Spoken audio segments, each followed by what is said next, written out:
The last words my grandmother spoke to me before I left for my engineering contract overseas were, "Don't you fret about this old farm, honey. Your Uncle Pete knows these fields better than anyone, and he'll keep everything running smooth until you get back."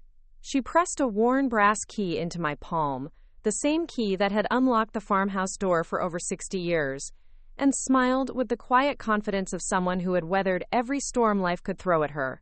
But before we jump back in, tell us where you're tuning in from, and if this story touches you, make sure you're subscribed, because tomorrow, I've saved something extra special for you. I'm Jessica Chen, and this is the story of how I discovered that what everyone called my grandmother's worthless farm was actually sitting on liquid gold, and how my own family tried to steal it from under my feet while I was building bridges on another continent. My grandmother, Eleanor Chen, was a force of nature disguised as a quiet farm wife.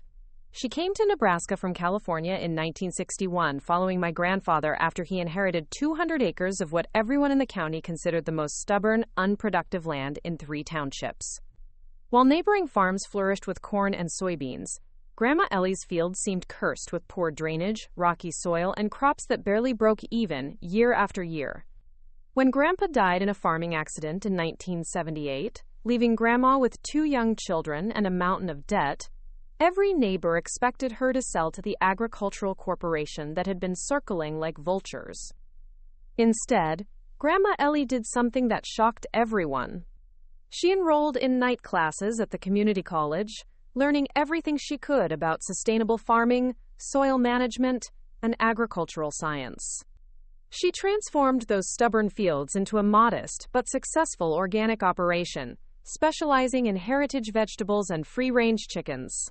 The farm never made anyone rich, but it sustained our family for 4 decades. Grandma lived simply, reinvesting every spare dollar back into the land, upgrading equipment piece by piece, and building a reputation for the finest organic produce in the county. She never married again, dedicating her entire life to proving that those worthless acres could support the family that loved them. I spent every summer of my childhood on that farm, learning to drive tractors before I could reach the pedals properly, helping Grandma collect eggs from chickens she'd named after presidents' wives, and falling asleep to the sound of wind rustling through corn stalks. Grandma taught me that land wasn't just property, it was a living thing that required respect, patience, and understanding. "This farm chose our family, Jessie," she'd tell me while we watched sunsets paint the sky purple over endless fields. "Someday, when I'm gone, it'll be yours to protect. Promise me you'll never let anyone convince you it's not worth fighting for." I promised her I would, never imagining how prophetic those words would become. When I graduated with my civil engineering degree, I had opportunities in major cities across the country, but something always pulled me back to those Nebraska fields. I started my career with a local firm, living in the old farmhouse with Grandma, helping her transition from active farming to leasing most of the acreage to neighboring farmers while maintaining her prized vegetable gardens. But in 2019, an opportunity arose that I couldn't ignore. An infrastructure development company offered me a 2-year contract in Southeast Asia, building sustainable water systems in rural communities. The salary was triple what I was making in Nebraska, and it would give me the financial security to eventually take over the farm operations full-time when I returned. Grandma was 81 by then, still sharp as a tack, but struggling with the physical demands of even basic farm maintenance. That's when my Uncle Pete stepped forward with an offer that seemed like an answer to our prayers. Pete was Grandma's younger brother, who had spent his entire adult life working various agricultural jobs throughout the Midwest. He'd never owned his own land, but he understood farming, and he lived just 2 counties over with his wife, Carol. "Ellie, you know I've always loved this place," Pete told us over Sunday dinner. "Let me move into the guest cottage and manage things while Jessie's overseas. I'll handle the lease agreements, maintain the buildings, and make sure everything's ready for her when she comes home. It'll give me a chance to finally work the land I grew up visiting, and it'll give you peace of mind." The arrangement seemed perfect.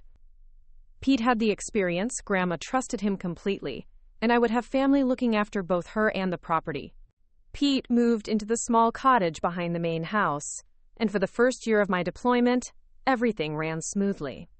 I video called Grandma twice a week, and she seemed happier than she'd been in years, talking about how Pete had fixed the old barn roof and how Carol's flower gardens were bringing color back to the yard. But around month 14 of my contract, subtle changes began appearing in our conversations.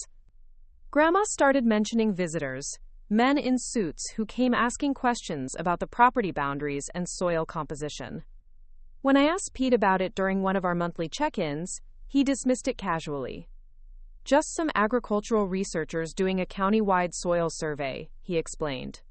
Nothing to worry about. You know how these government types love their paperwork and samples? His tone was relaxed, but something in his eyes during our video call made me uneasy. Then Grandma started talking about papers that Pete said needed her signature, documents related to quote, property management, and agricultural assessments that she couldn't quite understand. Pete says it's just routine paperwork, honey, but these legal words make my head spin. I wish you were here to help me make sense of it all. Every instinct I developed as an engineer, trained to spot problems before they became disasters, was screaming that something was wrong. But I was 8,000 miles away, and Pete's explanations always sounded reasonable on the surface. When I pressed for more details, he became irritated. Jesse, I've been managing agricultural property since before you were born. Your grandmother is getting older, and sometimes gets confused about routine business matters. You hired me to handle these things so you could focus on your career. Let me do my job. The conversation that changed everything came on a rainy Tuesday morning in month 18 of my contract. Grandma called me outside our usual schedule, her voice shaking with confusion and distress. Jesse, honey, I need you to come home. Pete says we have to sell the farm. My heart stopped. What do you mean, sell the farm, Grandma? Why would you need to sell? Her voice wavered with uncertainty. Pete showed me all these bills, honey. He says the property taxes have gone up something fierce, and there's maintenance costs I didn't know about. The roof needs replacing, the well pump is failing, and he says we owe money to the county for some kind of environmental assessment. He's got papers showing we owe nearly $40,000. None of this made sense. Before I left, the property taxes were current, and while the farm wasn't profitable, it had always covered its basic expenses through the lease agreements with neighboring farmers. Grandma, can you put Pete on the phone? I need to talk to him directly. He's not here right now, sweetie. He drove to the county courthouse to file some paperwork. But Jesse, he says if we don't act fast, the county might force us to sell anyway. He found a buyer who's willing to pay enough to cover all the debts and give me a little something to live on. Says it's the responsible thing to do. After we hung up, I immediately started making calls. The county tax assessor's office confirmed that property taxes had indeed increased, but only by about $800 from the previous year, hardly the crisis Pete had described. When I asked about environmental assessments, the clerk had no record of any mandatory studies on our property. My next call was to the Agricultural Extension Office that managed most of the lease agreements. The agent there painted a completely different picture. Your grandmother's farm has been one of our most stable properties, she told me. The lease payments are current, and we've actually had inquiries from other farmers interested in expanding their agreements. There's definitely no financial crisis that would require a sale. Something was very wrong, but Pete wasn't returning my calls, and Grandma seemed increasingly confused each time we spoke. She mentioned the same mysterious visitors, but now she described them differently. They had fancy equipment, honey, and they were taking soil samples from way down deep. Pete said they were checking for contamination, but they seemed awfully excited about whatever they found. I began researching everything I could about our property from my laptop in a construction trailer halfway around the world. Property records, geological surveys, agricultural reports, anything that might explain the sudden interest in our worthless farm. What I discovered made my blood run cold. 3 months earlier, a preliminary geological survey conducted by the state had identified our county as having significant potential for oil and natural gas deposits. The survey was public record, but it required knowing where to look for it.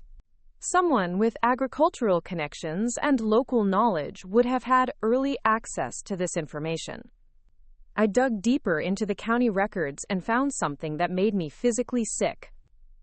Pete had filed paperwork to establish himself as power of attorney for Grandma's affairs, citing her diminishing capacity to manage complex financial decisions. The paperwork was dated just 2 weeks after the geological survey was released, but the most damning discovery came when I researched the buyer Pete had found for the farm. Kentucky Energy Solutions wasn't an agricultural company or a development firm. It was a shell company registered just 6 weeks ago, and its primary business was listed as mineral rights acquisition. When I traced the corporate filings deeper, I found that Pete's wife Carol was listed as the registered agent. My uncle wasn't trying to save Grandma from financial ruin. He was trying to steal our farm because he'd discovered it was sitting on potential oil deposits. I tried calling Grandma immediately, but Pete answered her phone. "Jesse, your grandmother is resting. The stress of all these financial decisions has been overwhelming for her. The doctor says it's best if she limits her phone calls for a while." "Pete, I know about the geological survey. I know about Kentucky Energy Solutions. You're trying to steal our farm." There was a long pause before he responded, and when he did, his voice had lost all pretense of family warmth. "You're thousands of miles away, playing engineer in the jungle. You have no idea what's happening here, or what's best for your grandmother. She's an old woman who can't manage a property this size anymore. At least this way, she'll have something to live on instead of watching the farm drain her life savings." "What life savings, Pete? The farm has been profitable for 40 years. You're manufacturing a crisis that doesn't exist. The sale is happening, Jesse.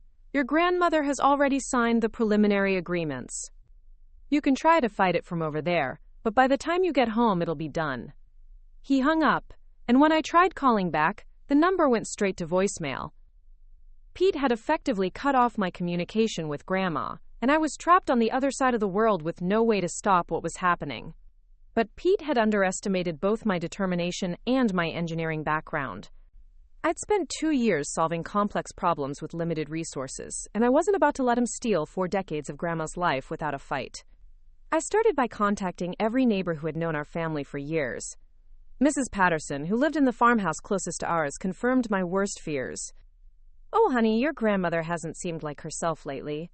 Pete's been very controlling about who can visit, saying she needs rest and quiet. But I did see those oil company trucks on your property last week. Pete told them they had permission to do exploratory drilling." Exploratory drilling? Pete wasn't just planning to sell the farm. He was already allowing energy companies to assess its value while keeping Grandma isolated and confused. I needed evidence, and I needed it fast. Working 18-hour days on my engineering project, I spent every free moment documenting Pete's fraud. I obtained copies of all the geological surveys, researched the shell company, and gathered statements from neighbors about Pete's suspicious activities. But my breakthrough came from an unexpected source. Grandma had always been more tech-savvy than people gave her credit for, and she'd been using a tablet I'd bought her to video chat with relatives and document her garden's progress through the seasons. On a hunch, I accessed her cloud storage account and found dozens of videos she'd recorded over the past few months. What I saw in those videos broke my heart and gave me exactly the evidence I needed to bring Pete down. The videos revealed a systematic campaign of manipulation that made me understand just how calculated Pete's scheme had been.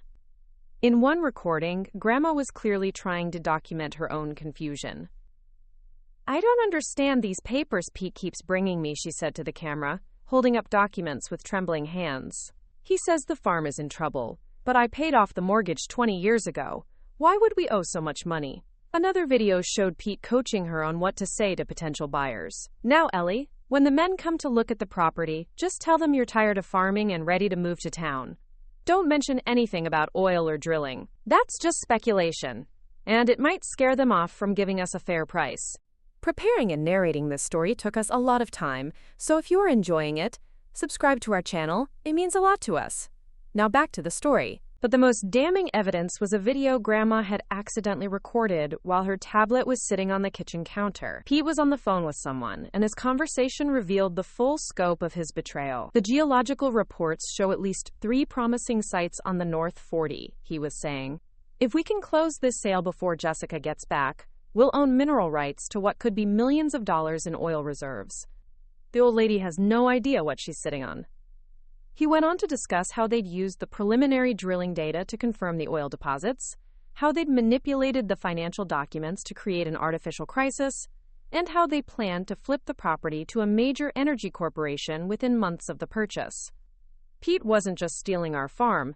He'd turned my grandmother into an unwitting accomplice in her own fraud. I immediately terminated my overseas contract, taking a significant financial penalty, and booked the first flight back to Nebraska. During the 30-hour journey home, I contacted an attorney who specialized in elder abuse and fraud cases.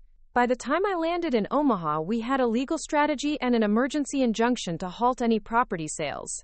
My first stop was the county courthouse, where I filed papers to challenge Pete's power of attorney and demand a competency hearing for Grandma. The clerk informed me that the property sale was scheduled to be finalized in just 3 days, but our legal intervention would freeze all proceedings until the court could review the case. When I finally made it to the farm, I barely recognized the place. Corporate trailers dotted the fields where Grandma's vegetable gardens had flourished. Surveyor flags marked locations throughout the property, and the deep ruts from heavy drilling equipment had torn up pastures that had been carefully maintained for decades. Pete had essentially turned our family farm into an industrial site while convincing Grandma it was all routine maintenance.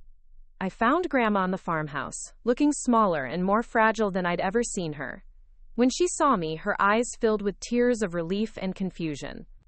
"Jessie, honey, I'm so glad you're here. Pete said you couldn't come home because of your work, but everything's been so overwhelming.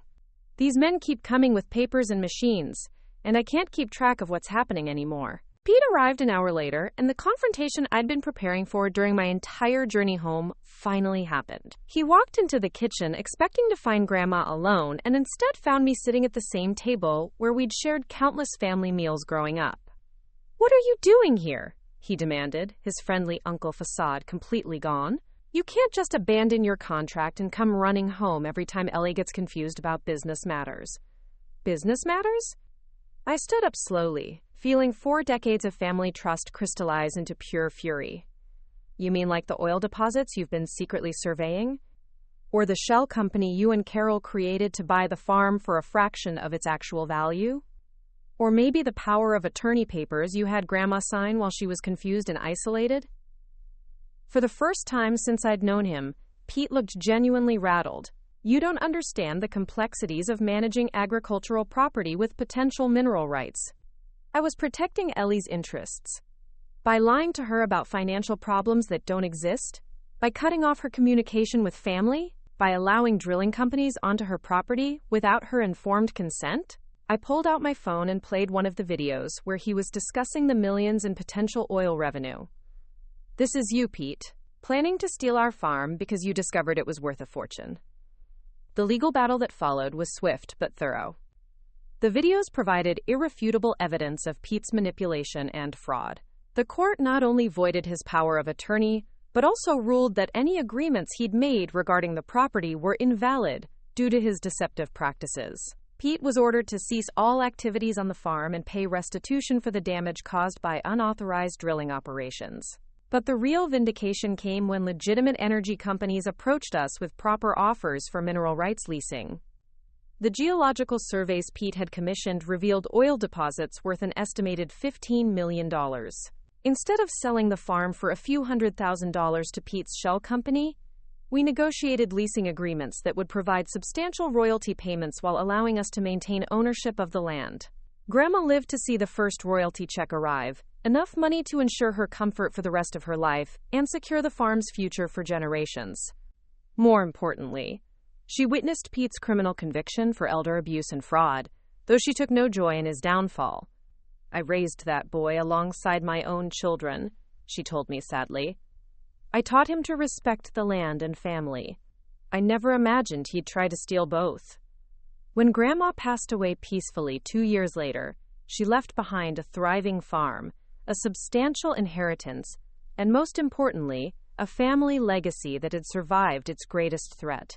The oil revenues allowed me to restore the farmhouse to its original beauty, implement sustainable farming practices that Grandma would have been proud of, and establish a scholarship fund for rural engineering students.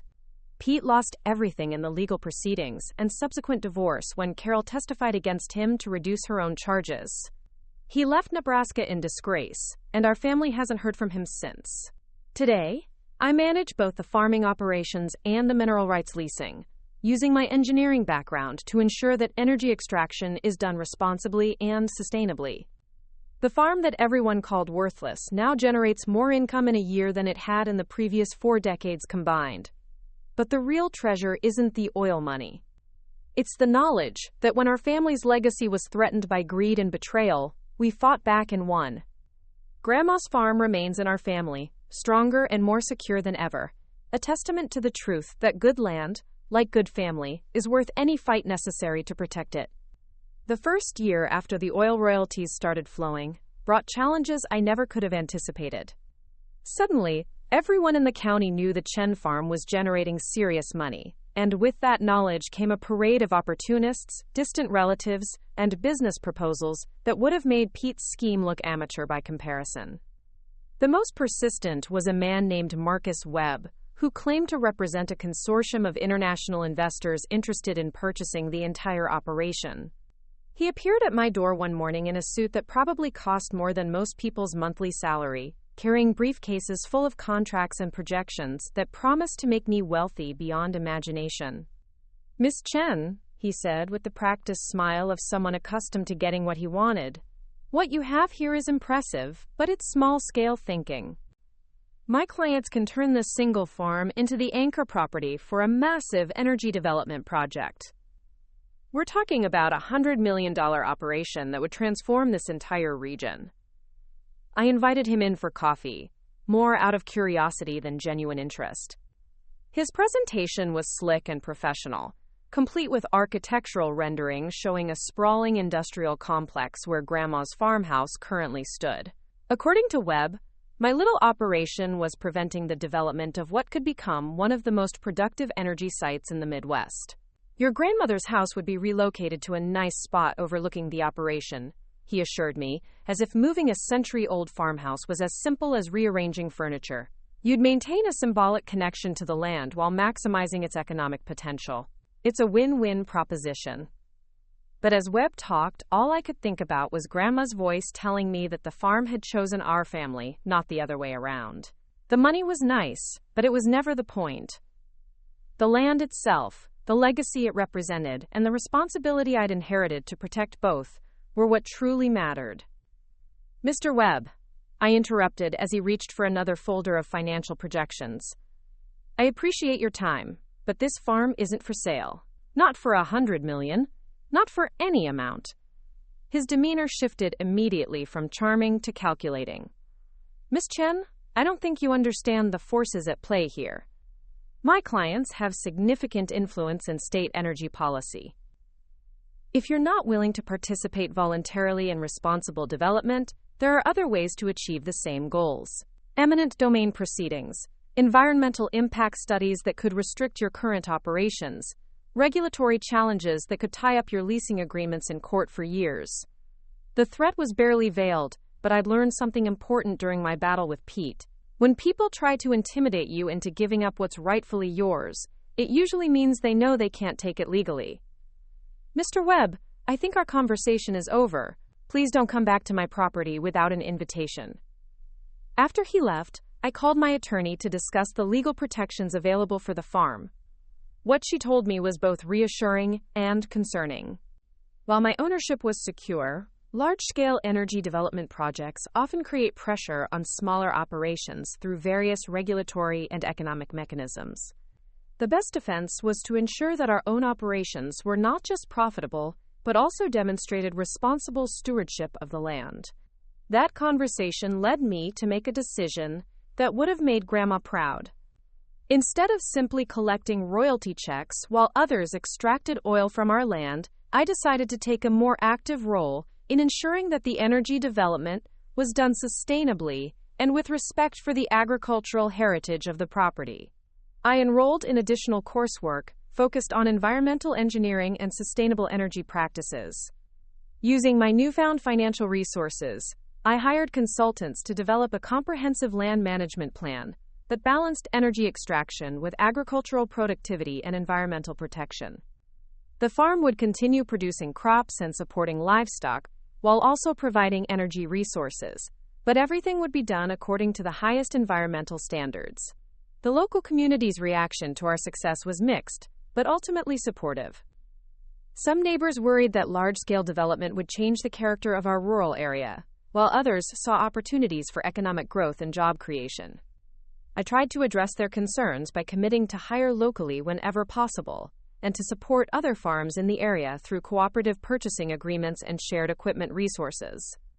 Mrs. Patterson, who had been instrumental in documenting Pete's suspicious activities, became an unofficial advisor on community relations. "Your grandmother always said this land was meant to serve something bigger than just one family," she reminded me during one of our weekly coffee visits. "Now you have the chance to prove she was right."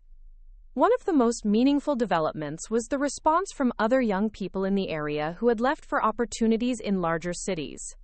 Several engineering and agricultural science graduates reached out, interested in working on innovative projects that combined traditional farming with modern energy production. The farm became a kind of laboratory for sustainable development practices that could serve as a model for other rural communities facing similar opportunities and challenges. But perhaps the most unexpected consequence of our success was the discovery of additional family history that had been lost for decades. The increased attention on our property led genealogy researchers and local historians to investigate the farm's past more thoroughly. What they found was remarkable. The land had originally been homesteaded by Chinese immigrants in the 1880s, making our family among the earliest Asian settlers in the region. These ancestors had faced enormous prejudice and legal challenges, but they'd persevered and built a successful farming operation that sustained multiple generations before economic pressures forced them to sell in the 1920s. When Grandpa inherited the property in 1961, he was unknowingly reclaiming land that had belonged to distant relatives nearly a century earlier. The farm hadn't just chosen our family randomly, it had been calling us home. This discovery added another layer of meaning to my commitment to preserving the property. I wasn't just protecting Grandma's legacy. I was honoring the dreams and sacrifices of ancestors I'd never known existed. The wealth generated by the oil deposits would ensure that this time, economic pressure would never force our family to abandon the land again. As I walked through the fields that had sustained and enriched multiple generations of my family, I realized that Pete's betrayal, while painful, had ultimately made us stronger. His greed had threatened to destroy our legacy, but fighting to protect it had revealed resources and connections we never knew we had. The farm that everyone once called worthless had proven to be invaluable in ways that went far beyond money, and I was determined to ensure it would continue enriching lives for generations to come. 3 years have passed since I uncovered Pete's scheme, and the transformation of our farm has exceeded every dream Grandma ever shared with me during those long summer evenings on the front porch. The property now operates as a model of sustainable development, generating millions in annual revenue while maintaining its agricultural roots and environmental integrity. The most satisfying moment came last spring when a delegation from the state agricultural department visited to study our integrated farming and energy production model. As I walked them through fields where heritage vegetables grow alongside carefully managed drilling sites, I couldn't help but smile thinking about how Pete had dismissed this land as a burden that needed to be liquidated quickly. The irony isn't lost on me that his greed and impatience ultimately led to his downfall. Had he approached the situation honestly, proposing a fair partnership or even a legitimate sale at market value, he might have shared in the prosperity that followed. Instead, his attempt to exploit Grandma's vulnerability cost him everything, while strengthening our family's connection to the land he tried to steal. Carol eventually reached out to me through an intermediary, expressing regret for her role in the scheme, and asking if there was any possibility of reconciliation. I appreciated her acknowledgement of wrongdoing, but some betrayals cut too deep for forgiveness. The family trust that took generations to build can't be rebuilt with apologies alone. The scholarship fund I established in Grandma's memory has already supported 12 rural students pursuing engineering degrees, and several have returned to work on innovative agricultural projects in our region. Watching these young people apply cutting-edge technology to solve traditional farming challenges feels like the perfect continuation of Grandma's legacy of turning obstacles into opportunities. But the real measure of success isn't found in bank statements or production reports. It's in the restored farmhouse, where 4 generations of family recipes still fill the kitchen with familiar aromas, in the rose garden that blooms more magnificently each year, and in the knowledge that this land will continue nurturing our family's story for decades to come. Recently, my cousin Sarah announced her intention to move back from Denver with her 2 young children, wanting to raise them with the same connection to land and legacy that shaped our childhoods. The farmhouse has plenty of room, and the financial security provided by the oil revenues means we can support family members who choose to return to their roots. The morning I received the final legal documents confirming Pete's conviction and the permanent protection of our mineral rights, I walked out to Grandma's grave in the small family cemetery at the edge of the North Field. Standing there among headstones marking 5 generations of our family's presence on this land, I finally understood what she meant when she said the farm had chosen us. It wasn't just about the oil deposits, or the agricultural potential, or even the financial security. This land represents something that can't be measured in dollars or barrels. The principle that some things are worth fighting for regardless of the cost, that family legacy matters more than quick profits, and that betrayal only makes honest people stronger. Pete thought he could exploit distance, age, and trust to steal our foundation. He learned too late that when you threaten something truly precious, you awaken a determination that transcends geography and circumstance. The farm he tried to steal from a confused elderly woman became the catalyst for ensuring our family's prosperity for generations. Today, when people ask me about the transformation of our worthless farm into a thriving enterprise, I tell them the truth. The land was never worthless. We just needed the right crisis to reveal its true value and our own strength to protect it. Up next, you've got 2 more standout stories right on your screen. If this one hit the mark, you won't want to pass these up. Just click and check them out.